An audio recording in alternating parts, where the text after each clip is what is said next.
and welcome to Education USA Oceanic Virtual Week. This is Wednesday, day 3. This is the continuation of our week-long series that enables you to learn and connect with our participating admission specialists that represent 20 US institutions. My name is Samantha, and I'm the Education USA Coordinator and Advisor located in Melbourne. Education USA is a US Department of State network, and we're your official source of US higher education information. Now, if you're tuning in live today, thanks so much. We do encourage you to post all your questions with us on the Slido page. You'll notice that is at the bottom of the presentation when it begins. But if you want to go to the Slido account, go www.sli.do, enter the session code that you'll see at the bottom of today's starting presentation. I have the absolute pleasure of moderating today's programming and kicking off the first session of the morning, financial studies. We know that this is such an important element of everyone's decision to study in the US. And we know that there's a whole lot of terminology within that that often confuses a whole lot of families. Now, they confuse families in the US, so don't feel like that you're the only one in the confusion. But after today's program, you will have that all clarified, demystified, and you will have that expertise given to you by 3 representatives that we have with us today. We are really fortunate to have over 50 years of experience coming through this webinar today. And not that I want to tell anyone's ages, but they've been within this role for a long, long time.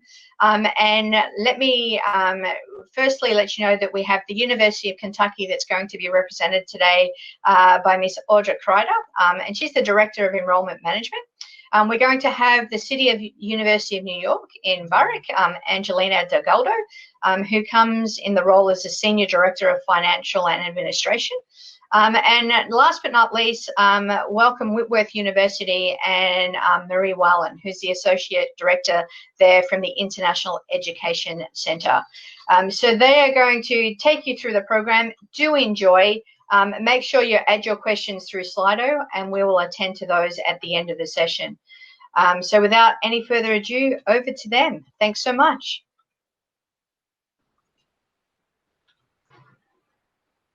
Good morning. Thank you so much for tuning in. It's our pleasure and delight to be here with you once again. My name is Audra Kreider. I represent the University of Kentucky, the flagship institution of the Commonwealth of Kentucky. It's a 150-year-old university with more than 30,000 students enrolled, and about 6% of them are international. We offer more than 200 majors, and we are known for basketball, very much so. Even my dog's name is John Wall. I hope that all of you are safe and healthy, and I send you my greetings from the scorching 35 degrees Celsius, Lexington, Kentucky. Thank you for being here today. My name is Marie Whalen. I'm the Associate Director of International Admissions and Recruitment for Whitworth University. We're a 130-year-old Christian-affiliated liberal arts and science institution in beautiful Washington State, which you may recognize as the home of Amazon, Starbucks, Boeing, a lot of Microsoft, a lot of major corporations, and the center of international trade on the West Coast. I'm so happy to be with you, and I look forward to helping to demystify financial aid and financing a U.S. education. Thank you for joining us. Lastly, good morning, everyone, and thank you so much for joining us and taking the time to learn about how to finance your studies. I'm Angelina, and I am Senior Director of Finance and Administration within the City University of New York, CUNY, and that is within New York City, a very large university with over 280,000 students across 25 campuses in 5 boroughs. We cover all sorts of majors, and students come from over 172 countries and speak over 110 very diverse. And we look forward to sharing all of our information with you this morning.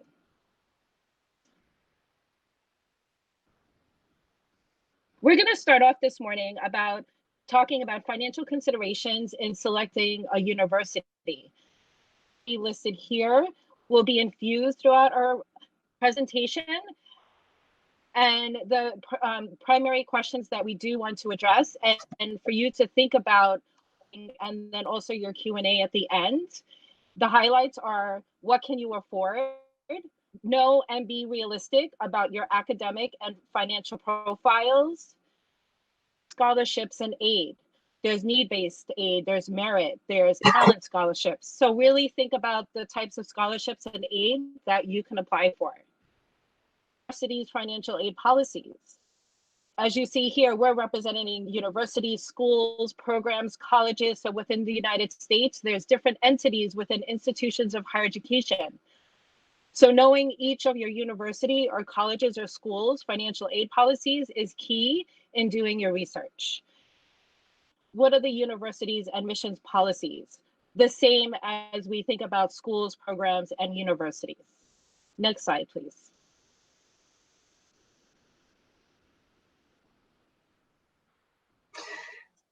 As you are looking at different types of universities, it's really important to understand what the cost of attendance is. Often students and families, both in the US and internationally, will look at, they'll Google tuition and fees and think that's the cost. But the reality is there are other kinds of costs that are associated with studying, whether in the US or anywhere else. And that includes things like insurance, room and board, or housing and meals. If you are at an institution where you want to live on campus, or maybe are required to live on campus for the first year or two, or even living off campus, where you live, where your university or college is located, will affect the cost of living. If you are planning to attend a university in a major city like New York, Los Angeles, San Francisco, Chicago, the cost of living can be quite high. It could be double or triple what it might be in, say, a small Midwestern or Southern town, or even a smaller city like my city, Spokane, Washington, where cost of living is very moderate. So it's important to factor in what that cost might be, to ask questions of the admissions office and find out what you might be looking at. And there are many miscellaneous expenses involved as well. There are things you're going to need to do, like buy clothes, buy groceries or snacks, entertainment. All of that needs to be factored in. Often, if you ask, a college will show you what your fixed costs are. Those are costs that are paid directly to the university, like tuition and fees, or room and board, or insurance. And then those discretionary costs that are part of your living expenses, but are not paid to the university. There are also times where you really need to look at what the payment structure is for the institutions you're interested in. Some offer a flat rate, like Whitworth University does for undergraduate studies. And some universities or colleges will ask you to pay by credit hour. This is not uncommon among graduate programs. You may also see this in community colleges. And those credit hours can make the cost maybe more or less expensive. So we really need to calculate all of that. When you are looking at cost of attendance and you're looking at university websites, you might see a really high sticker price, what they call the cost of attendance. You might say, oh my gosh, it's $50,000 a year, or $60,000 or $70,000. There's no way we can afford that. Well, the fact of the matter is there's no way a lot of American families can afford that either, which is why there's also something called the net cost, which is the difference that a family or student pays after they have received some sort of scholarships or financial aid that even international students might qualify for. So it's really important to look at what the financial aid policies at each institution are specifically for international students. Some colleges and universities offer merit or talent or other kinds of scholarships to international students. Some offer need-based aid, some offer both, and some offer none of that. So it's very important to understand what the financial aid policy is, and also to understand that there really are very few colleges and universities in the US that offer full scholarships and aid, even if they do offer some. So, I encourage families to be realistic about the fact that chances are you are going to have to pay something for your son's or daughter's education. Next slide. Public or private? So the public institutions in the United States constitute about 25% of all colleges and universities, which means the majority are private institutions. However, a very large number of them are small colleges and not large universities. There isn't really a better or worse distinction. There are absolutely outstanding private universities. There are absolutely outstanding private small colleges. Similarly, there are excellent public universities. All flagship institutions will be public. All universities that you can name in your sleep if you awaken in the middle of the night, Harvard, Princeton, Yale, will be private. The difference originally was that public universities were mostly funded by the state. However, today, many public universities' state funding has shrunken down to a very insignificant percentage, and a lot of funds come from different sources. Yet, public universities have the responsibility to educate all professionals required by each state. Hence, public universities tend to have 2 tiers, at least, of tuition. So while the overall sticker price might appear lower, it is because of that responsibility to provide the state with all professionals that it might require, the so-called resident rate. The non-resident or out-of-state rate is for everybody else. If you're lucky, everybody else means, I'm in Kentucky, so everybody is New York and Washington and Australia and Japan and India. However, some public universities will have 3 tiers of tuition, one for their resident students, one for non-resident US citizens, and the 3rd tier of tuition for international students. Those tend to be very popular public universities, and at that point, the total cost of attendance might be approaching that of some of the better-known private universities in the US. So it is very important, as Marie mentioned, to go and check out what exactly does that cost of attendance entail and what financial aid will be available. Many public universities, because of the state funding, will have a mandate to offer little to no financial aid to international students. However, it is not a uniform rule. Many public universities will offer as much as in-state tuition to international students. It depends on every individual institution. That's why the moment you know that it's a university you're interested in, you should find an Angelina or a Marie or an Audrey at that university and start a conversation, because it is definitely in our best interest as well to give you all the support we can as you're applying. Some, as I mentioned, state universities that offer resident tuition require you to spend at least the first year there on an international student tuition. So it really will depend very widely. And while you will almost never find a full ride given to an international student by a public university, you may be able to add up your scholarships and receive more than one.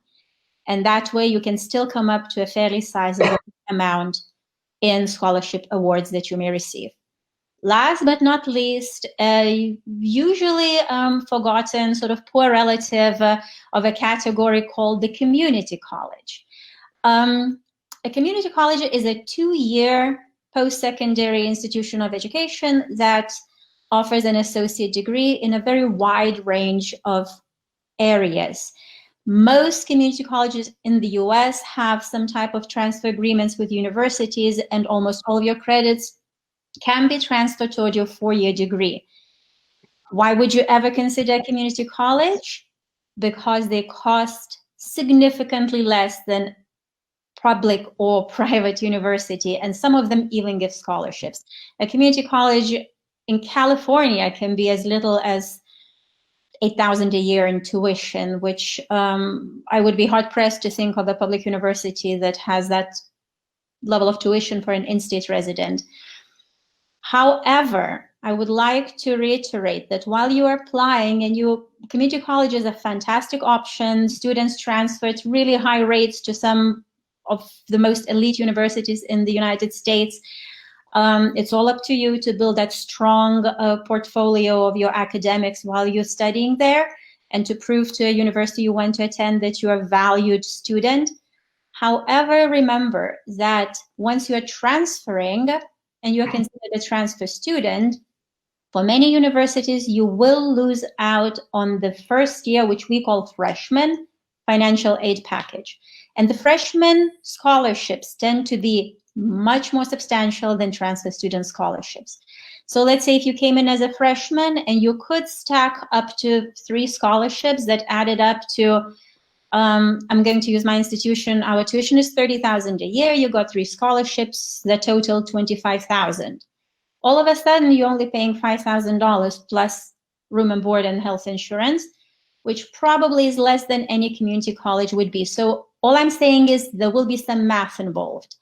If you did not get a scholarship to attend the university for the first 2 years, then I would think it's a very logical choice. Our former president of the University of Kentucky, who ended up graduating with his grad degree from MIT, started out in a community college. So there is no limit to what you can achieve, no matter how you enter that post-secondary education area.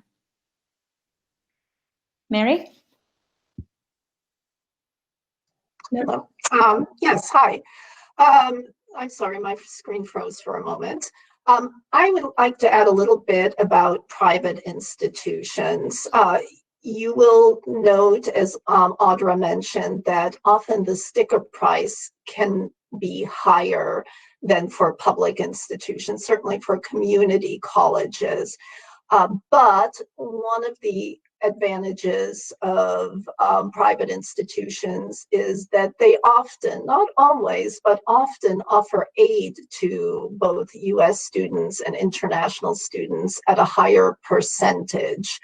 And subsequently, you may end up paying no more to attend a private university than a public one. One of my daughters, for example, was admitted by a public and a private university, and she actually received more aid from the private university and ended up, paying considerably less. For our international students, we offer both academic scholarships, talent scholarships, and need-based aid. So sometimes, often they are in a position where they are paying a really reasonable cost to attend. So again, don't be fooled by sticker prices. Do your research. Next slide, please. So moving on to admissions policies and financial status, you might wonder, what does one have to do with the other? Unfortunately, the fact is that a student's financial capability, whether they're an international student or a US citizen, can affect whether or not they will be admitted. And the reason for this is that colleges and universities are, we're in the business of higher education, but we are businesses.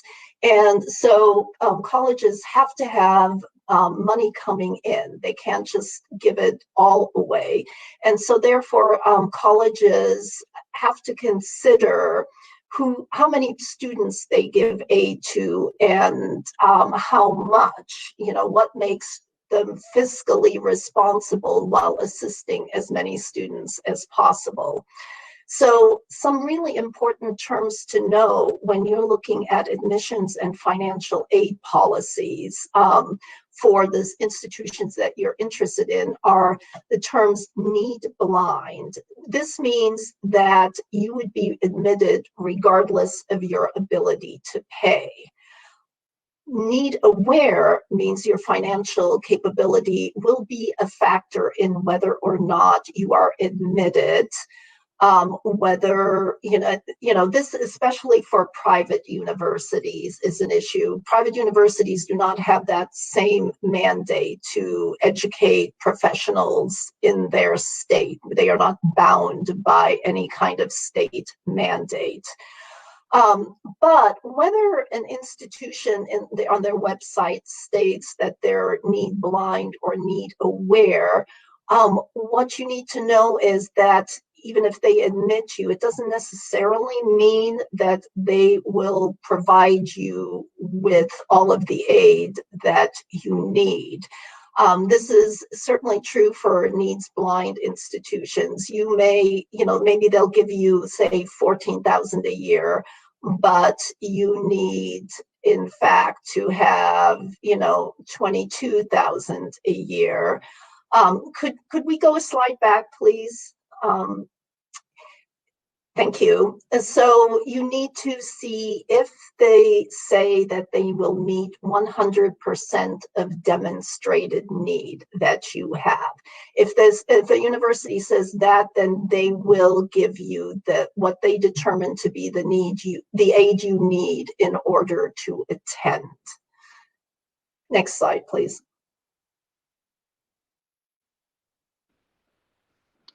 Next, we're going to move on to types of awards and financial aid. And we're going to take a few minutes to really dive very deeply into these, into the labels, which are pretty much universally the same and equal across all institutions of higher education, especially within the United States. And a factor just to remember, and a key concept, aid is financial aid. Regardless if we're talking about need-based grants, on-campus jobs, or the various types of scholarships that may be available to you. And we're doing your research. It's important really to find out on the website, talking to administrators on campus or the financial aid office or your international student office at the campuses you're seeking admission to whether these scholarships or any of this other type of financial aid is available to international students. Sometimes they're only available to domestic or, and so you do want to ask that question. We're going to start off by talking a little bit about merit-based scholarships. Merit-based scholarships are primarily based on qualifying efforts. That could mean your score on your SATs or ACT. So what your GPA is. It's basically a determining factor on what your qualifying entry when you're applying, but then also could be applied if you're coming in as a transfer student or started as a community college student and transferred over university. So it's really based off all of the qualifiers that you have in your application. Need-based is a little bit different. It's basically illustrating that you would have to have need in the sense of needing a little bit of extra financial aid, and you basically package with what you need to pay for the tuition and all the fees. So there's differences obviously between merit and need-based. This could be based if you're getting an athletic scholarship, particular talent that is at your particular school, college, or university. So again, it could be athletics. It could be part of an arts or theater program where maybe you're applying and you have to submit whatever arts illustration that you will be undertaking as part of your major base. There's also major or area specific base. I will use an example in my school. So I work at the Mark School of Public and International Affairs. 3 schools on the campus of Baruch College, which is one of 25 different campuses within my entire university. So you have to work down to many different layers to see if the actual Department of Public Affairs or School of Public Affairs may have additional scholarships that you can apply for at the university because that particular school has additional scholarships available. Thing that you need to look out for in research when you're doing, when you're sort of telling up where you want to go and how much that you need. I touched a little bit about talent-based, but also athletics again. You also want to see where you're applying to, what kind of sports teams that are on the swimming team at high school. So then you can apply for athletic scholarships that may be available. And other departmental or external. In New York City, there's an organization called the Turkish Cultural Center. And that is a nonprofit or an NGO within New York City. And they also offer scholarships to Turkish citizens coming over to study in New York City. So there's other external organizations, perhaps within where you would like to study in the locality that may be available to you.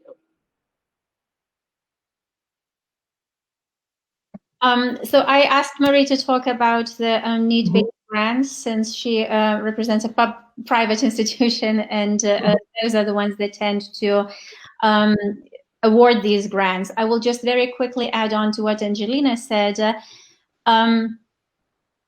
Please note that every university, willingly or not, somehow manages to make the information about their scholarships as unavailable on the website as possible.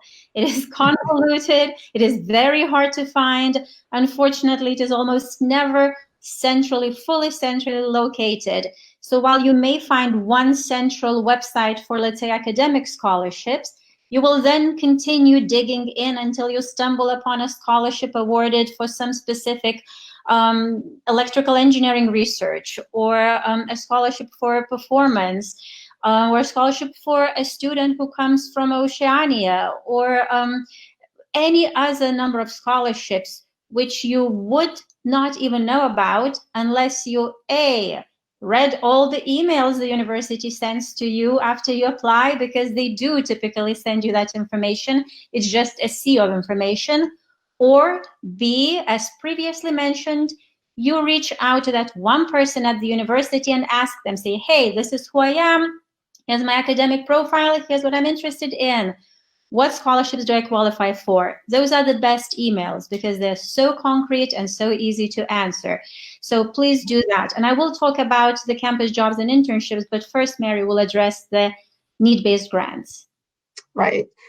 It's important for you to understand that it's not usual for public or state universities and colleges to offer these. These are offered primarily by private universities, again, because the nature of their work is different.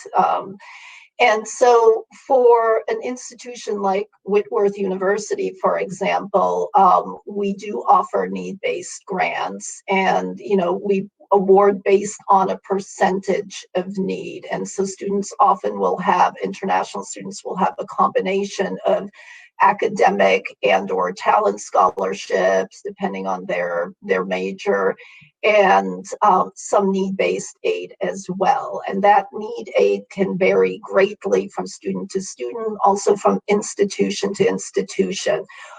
What is sometimes confusing to international students and families is that they think this need-based aid is loans. These are not loans, these are grants. This is what we call gift aid you do not need to pay back. And the reason that some universities offer this, some colleges, is because we know international students sometimes do not have access to loans in their country, and they certainly don't have access to federal or state based loans or institutional loans like U.S. students do. Thank you, Marie. So especially for those of you who are looking to start in August of 2021, the situation with scholarships right now across the United States is a big hot mess.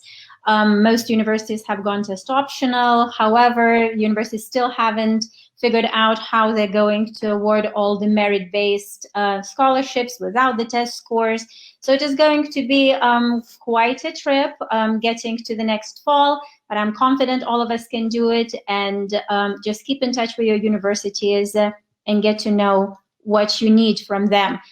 Stick to the deadlines, make sure you meet the deadlines, and make sure you meet every criteria and the requirement that is on that list, and just do check, check, check, I qualify for that. There will be a whole other session on athletic scholarships. I know it's a really hot topic, but we are not going to go into that at all, because you guys will have an opportunity to learn a full session just about that. So once you have collected your academic scholarship, and on top of that, you stacked a scholarship for being an amazing Kiwi, and on top of that, you also got a little engineering scholarship, you're very happy by now, you have $22,000 under your belt, and you proudly entering campus. You still have a little bit of tuition to pay, which your parents happily will contribute. However, you're looking at room and board, you're looking at health insurance, books, and taking your girlfriends to the movies or buying a nice pair of shoes. And a lot of this can be covered with your on-campus jobs. We frequently like to remind a student that they should not expect to be able to pay tuition with a campus job.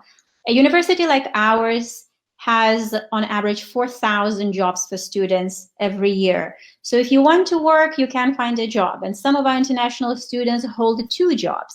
The maximum number of hours you're allowed to work is 20 per week, and you can only work on the campus of the university that you are attending. That's by US immigration law. In summer, you can work full-time. You can work 40 hours a week. So I do have a student from Wellington, New Zealand, who has a full-time summer job with the College of Medicine, entering data for $17 an hour. That's how he's saving money for his fall semester, when he will not be as free to do as much work and won't be able to earn as much. On-campus jobs, once again, up to 20 hours a week, only at the university that you're enrolled in, and depending on the minimum income per state. I think Washington and New York are good examples of high minimum income states. You can actually make $600, $700, $800 or more a month. That might be a nice boost to you covering your cost of living. Internships are another income opportunity. However, internships, some of the better ones, may be unpaid. Why would you take unpaid internships? Well, if it's an internship with Google, and you may have an opportunity to show them how amazing you are, you will want that internship. So even if they don't pay you, some internships may give you college credit, and that is saved money again. Every university will have career guidance centers where they will help you work on your internship applications and finding the best fit for you. Last but not least, something that I know very little about, and we, between the 3 of us and between our 50 years of joint expertise, really couldn't come up with anything valuable to tell you about university loans. Those are extremely few and far between, and none of our institutions offers them. So I don't feel, unless Maria and Angelina have something to add, I don't feel like this is an item we should linger on. Next slide, please.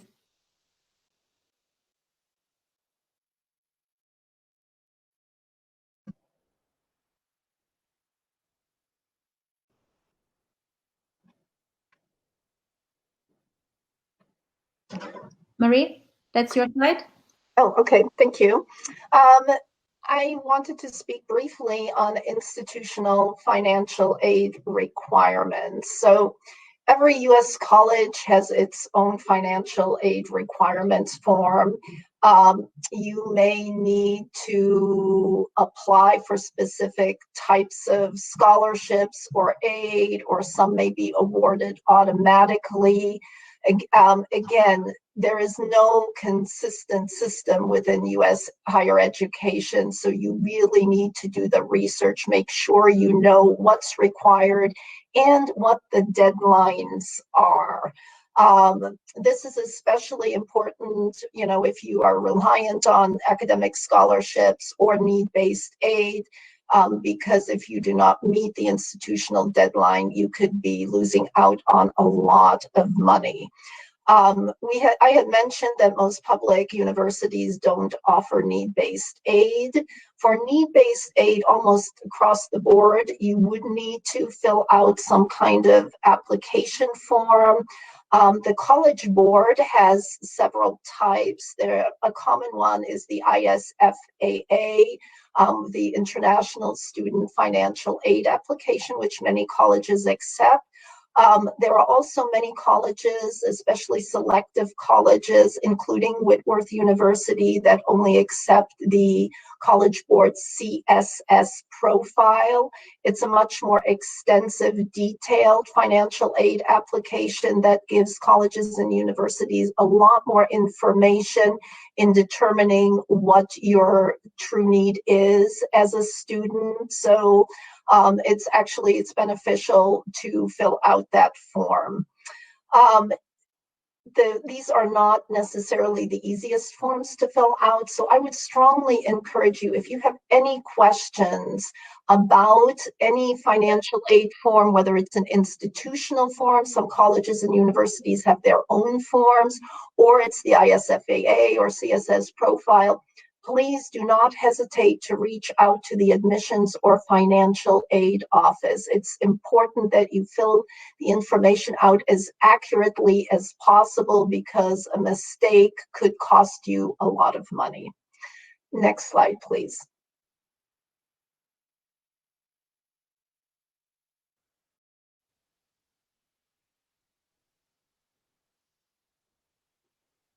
Angelina. I'm just going to, in the interest of time, and we do want to get to all of your very important questions, I'm just going to quickly run these down, and maybe we'll leave this slide up while we're taking a few initial questions, and then we can go on to the last slide, which is just our contact information. But we just added some do's and don'ts that kind of go over many of the important information and items that we went over this morning. Number one, always ask questions. This question and statement was infused in a lot of the information that we gave over. Don't be shy to ask questions. Find the Angelinas in your programs, find the Audras in the university that you want to apply to, and just email and ask any question that you may have. Check the demographics of where you want to study. You may have a family member or a friend living in the area who can also help you. Sometimes more cities are more expensive to live versus to study there, even if you're attending a public university, such as CUNY in New York City. Look for information on program websites. You may be applying to a specific school or program. Don't just look at the overall university site. Don't assume you will receive the same aid package every year. We covered this earlier too. Sometimes freshman packages, when you're coming in your first year, may be higher than the other years while you're completing your degree. Always record deadlines. Be realistic about your budget. Do chart out your time management plan. This is key if you're taking an off-campus internship, and also key if you would like to work on campus. The extra time you have outside of the classroom for your studies. But if you do want to work on campus, you have to have very good time management skills so you can balance everything and keep your grades up. Do take your time with your application. Accurate information is key, and you want to make a plan for yourself, make it in a spreadsheet of all the institutions that you're applying for, and record all the deadlines and all the needed information, whether it's the application for admission or the financial aid application. Next slide, please.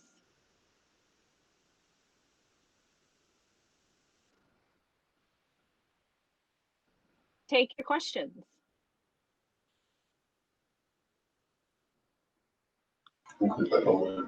That's some great information that's been shared today. And there are some awesome questions that have come through. We are not going to get to all the questions today, but as with all of our programs this week, we'll make sure that we answer those and share those on our website. But I'm going to share hopefully 3 questions that we can get through the group that I think are great, as with all the questions. Question 1, do both public and private universities have net price calculators on their websites? Audra, would you like to take that one? It depends. Most universities do, but there may be universities that don't. But the answer a lot of times will be, it depends. Most universities do. If I can add quickly to that, those net price calculators are really designed for the most part for US students. So, you know, based on certain types of aids, like federal aid that an international student might not qualify for. So I would not, as an international student, depend on the accuracy of that net price calculator. Thanks, everyone. I would also, sorry. No, go, Angelina. I would just also, this is a good example too at researching information for your specific school. So I am at the Mark School within CUNY in the university structure. So my small little school of 1,200 students here on our website, but the CUNY overall university does not. So do your research and maybe try the school or the college level. So, Angelina, with your role in your faculty, I'm going to throw this question to you. On the financial aid applications, is the parent's income their taxable income or their gross income?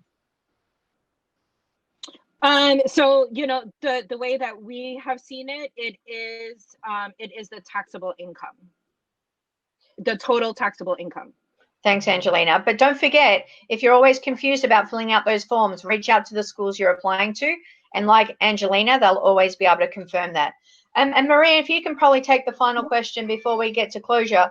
In regards to SAT and ACT scores, are they any way used in determining financial aid outcomes?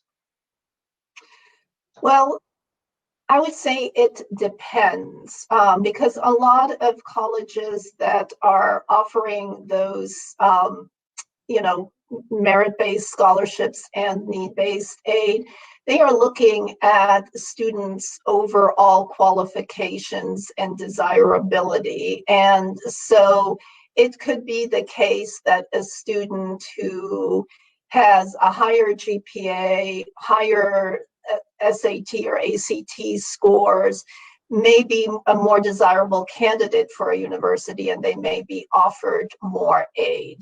But again, those practices are dependent on each individual institution and their specific admissions and financial aid policies. I will quickly add to that many public universities have a standard academic scholarship policy where automatic academic scholarships will be awarded to students with a certain academic profile. And what that means, it is purely your grades and your test scores. So you hit X, you get Y in scholarships. You hit higher, you get higher. And that's just sort of one of the very standard procedures. However, it is not always uniform and it can depend a lot. And with ACTs and SATs being canceled worldwide, nobody really knows what is going to happen to those test scores next fall and those requirements.